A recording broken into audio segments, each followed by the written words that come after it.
Zach being out, we'll look at guys on our roster that we have a lot of confidence in, and TJ and Antonio and Christian there. So we'll take a look at what our options are, and like I said, we get a lot of confidence in all three of those guys. Is it a situation where Devin's going to have to just kind of shoulder the bulk of that burden, though? Well, that's where we'll start, and he's very aware of that, and more than capable, and he's done that before. And if just one more thing, obviously last year you played this team, and you probably did as good a job as anybody on Lamar Jackson. How much do you rely on that tape, Sean? It's a new year, but how much do you look at what happened last year in that game? Well, I'm sure they'll be looking at that tape. They've got a lot of new stuff this year that we've been looking at, that they've added to their offense. So, I think it's a frame of reference or a reference point, but not it's not a be-all, end-all. Okay. Thanks, Sean. Sure. Hey, Sean, going off of, trying to contain Lamar, I guess, what do you guys need to do to make sure that he doesn't, when he does get out of the pocket and, make those explosive plays like we know that he can, what do you guys need to do to contain him and keep him in the pocket? Yeah, well, I mean, you got to play good team defense, whether, against their pass game, their run game. He's a big part of their run game, the loose plays that he creates. So it's got to be good team defense, Heather. Okay, thanks. Yeah. Hey, Sean, Dan Fates in Rochester. Just wanted to get your opinion on Cole Beasley's performance, just kind of gutting through an injury. Josh gave him a shout-out after the game, said he was tough as nails. I'm not going to ask about his injury, but just his performance and going out there and playing the way he did. Yeah, he's a stud, man. Just like Josh said, he's tough as nails. He loves to compete, and he did a great job along with our training staff getting himself ready to play last week. And so, we come back this week and get ready to go again. How's he feeling after the game? Yeah, I mean, like all players, they're sore, but he'll be ready to go. Thanks, Coach. Sure. Hey, Coach, Josh Reed here. Hope you're doing well. How much do you watch the Ravens-Titans game? Did you actually sit and watch it live as it's happening? I tried to. I was honestly more focused on just trying to finish up our game and make sure I communicated with the coordinators and the staff. But yeah, it was on, and I think in most guys' offices. And you try and watch it, but obviously we're focused on what's in front of us, which was again making sure we did the right follow up to our game the previous week there. You mentioned that there's a difference between what they did last year when you met them and what they're doing right now. J.K. Dobbins seems to be a big difference in what they did last year versus this year. I know you're probably just kind of starting to look at film and stuff, but what kind of weapon has the rookie running back been? Yeah, he's a stud. I mean, I think he got drafted rather high, and rightfully so. He's helped their offense. I think he's averaging, a pretty impressive number when he's gotten the ball. And so I've been very impressed, and I know our staff has as well to this point. Thanks, Sean. Appreciate your time. Yep. Coach Mookie Arkins, What Sports 1080. How you doing this afternoon? Good, Mookie. How are you? I'm good, Coach. What will be key in your approach in preparing your team this week, and how does that challenge on getting your team to the next game motivate you? Yeah, I mean, we're in the second round of the playoffs here. Every team's good, and we have a lot of respect for how good the Ravens are and the success that they've had over the last number of years under Coach Harbaugh. And I think the key is having a good week of preparation and putting the time in to go out there and play our best football. Appreciate your time, Coach. Sure. Hi, Sean. You mentioned going back and making sure you learned everything you could from the last game. When you were able to put on the tape, what did you make of Tremaine Edmonds' performance? Yeah, I thought he made some plays where he made plays that to me stood out as productive plays, both in the run and the pass game. And I thought he was aggressive and challenged, and I thought that was good to see. Thank you. Hey, Coach, I realize, your last meeting with the Ravens was 13 months ago and a lot has changed, but 8 of your defensive starters were physically on the field facing Lamar. And I guess what I'm asking here is, there are supreme talents that people watch on tape and prepare for on tape, but then you get on the field and it's almost like an initial shock value that you have to adjust to. Having been physically on the field against Lamar, is there any way that at least helps in the preparation phase for your players defensively? Yeah, I mean, to an extent. That said, though, Chris, he's such a special talent, to your point, that very few, if any, can mirror what the speed that he plays at and what he's able to do. So we'll do the best that we can during the week to prepare ourselves, and so that's really all we can do at this point. Okay, thanks. Sure. Hey, Sean, going back to the Zach and Devin conversation, it looked like you had your arm around Devin while Zach was being tended to, and was talking to him for a little bit before the card came. Can you share what you were saying, what that conversation with Devin was like? No, I just told him it's his time to step up, and this is what he's worked all his life for. And Devin's a guy that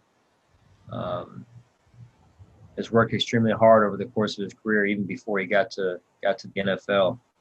And so he's no stranger to hard work, and he's no stranger to having to carry the load. And I know this team is 100% confident in Devin Singletary. Thank you, Sean. Sure.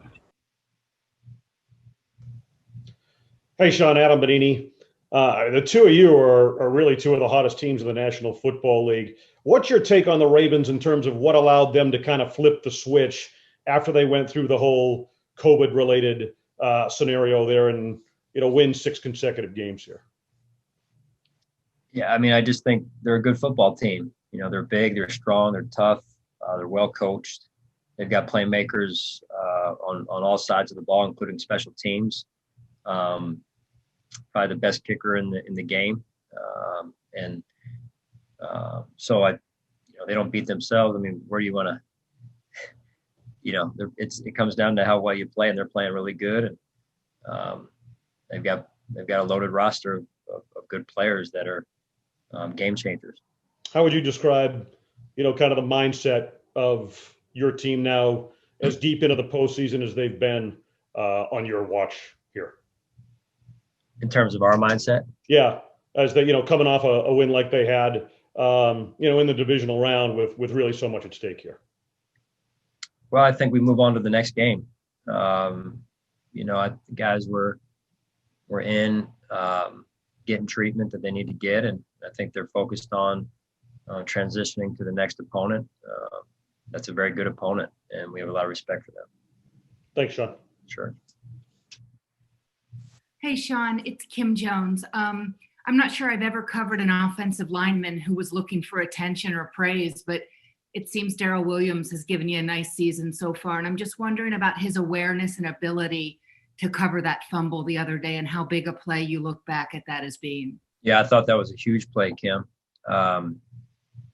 Not sure how much that got written about the day after the game. But if he doesn't recover that fumble, maybe there's a different ending to that game just based on where they would have gotten that ball. But huge play in the game and a big time hustle play, which is great. If I may briefly follow up, do you say anything, like you were saying that and I was getting chills, like, kind of the impact of that play. Did you seek him out, or would you seek a player out to just say, like, believe me, I saw that and I appreciate that, buddy? Yeah, I saw him yesterday from a distance because of the rules, and I just gave him the thumbs up more than anything and said, hey, that was a huge play. That's kind of those are the details, the small things that become big things this time of year in particular. I appreciate that, Sean. Thank you. Sure.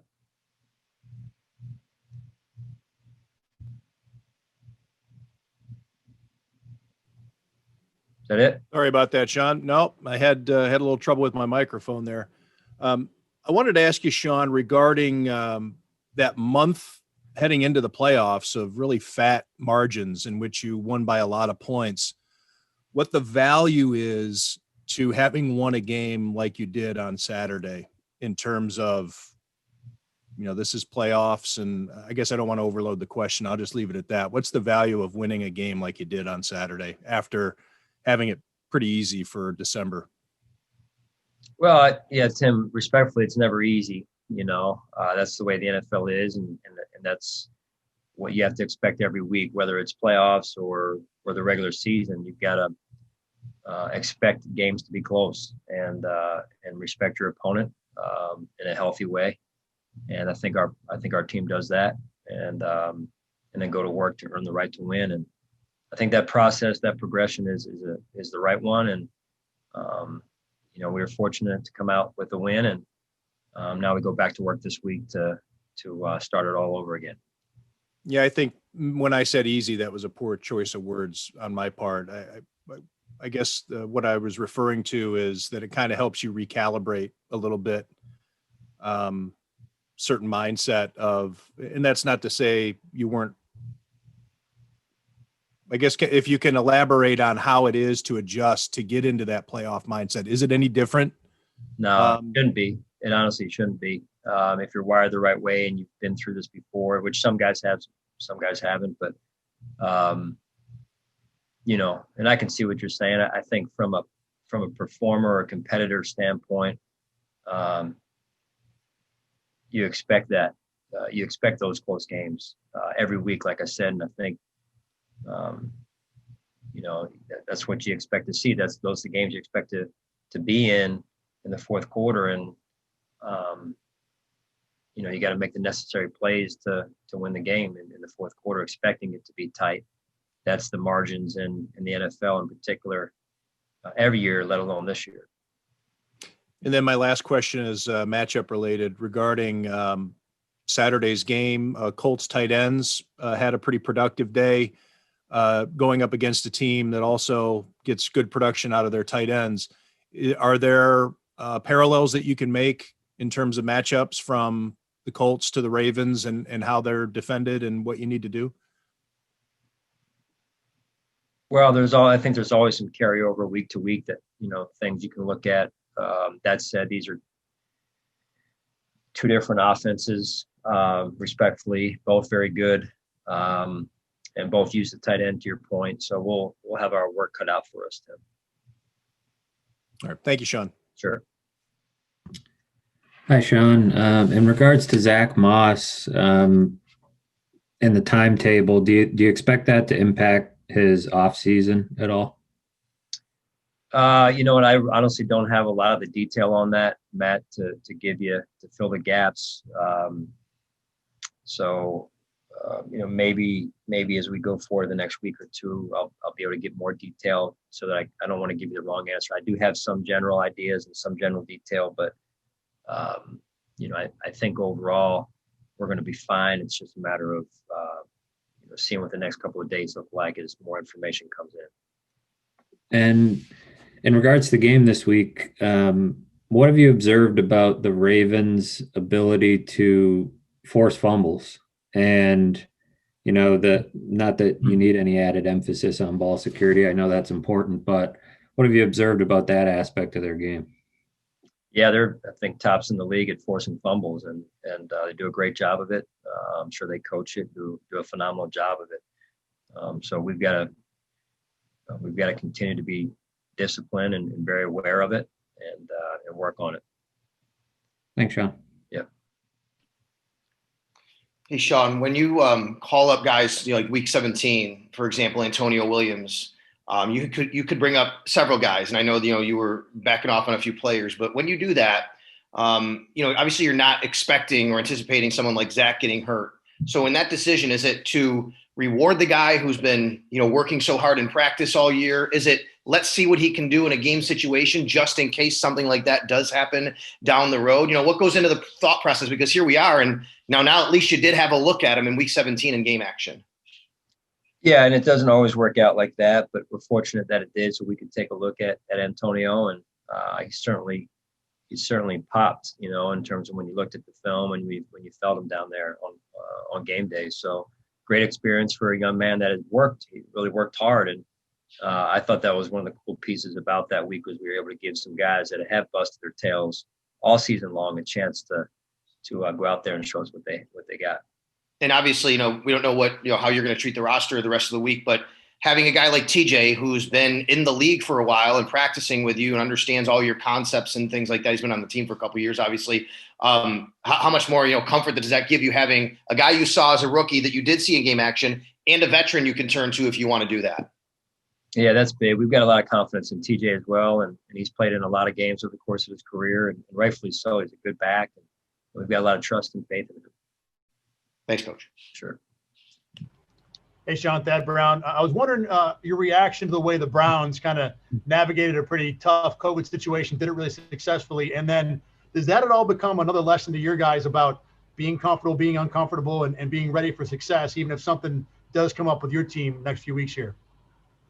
Yeah, the journey is full of those kind of opportunities to learn, whether it happens to your team or it's things that you can learn from other teams that they're going through. Yeah, there's, you're always challenged during the journey, and you're always trying to learn as well. And so I think that combined is becomes who you are as a team in terms of trying to find a way to get it done. All right, thanks, Sean. Appreciate it. Hey, Sean, Mike Catalana. The play Taron Johnson made down near the goal line, it looked like he communicated with Micah and then he cut through right before half and made the play. Is that film study? Is that instinct? Is it a combination of things? I mean, how does he get to that place and then make such an impactful play? Well, I think that's where it goes back to the work that's put in during the week, like you said, Mike, and then his instincts take over from there, because you got to be able to put the work in to get yourself in the position to recognize things, and then let your instincts take over, because you don't want to be thinking during the game, you just want to be playing free.